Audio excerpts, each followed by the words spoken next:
ابو ہریرہ رضی اللہ عنہ کہتے ہیں کہ رسول اللہ صلی اللہ علیہ وآلہ وسلم نے فرمایا، جس سے علم دین کی کوئی ایسی بات پوچھی جائے جسے وہ جانتا ہے، پھر وہ اسے چھپائے تو قیامت کے دن اسے آگ کی لگام پہنائے جائے گی۔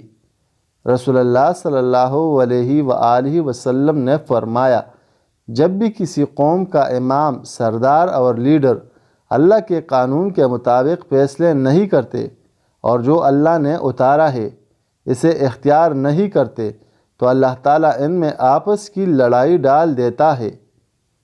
رسول اللہ صلی اللہ علیہ وآلہ وسلم نے فرمایا، چھ امور قیامت کی علامتوں میں سے ہیں: میری وفات، بیت المقدس کی فتح، بکریوں میں موت کی وبا کی طرح انسانوں کی بکثرت اموات،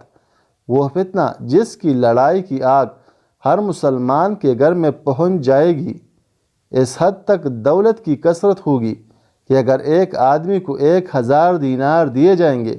تو وہ انہیں قلیل سمجھ کر ناراضگی کا اظہار کر لے گا، اور رومیوں کی بدعہدی و بے وفائی، وہ 80 جھنڈوں کے نیچے چلیں گے اور ہر جھنڈے کے نیچے 12,000 افراد ہوں گے۔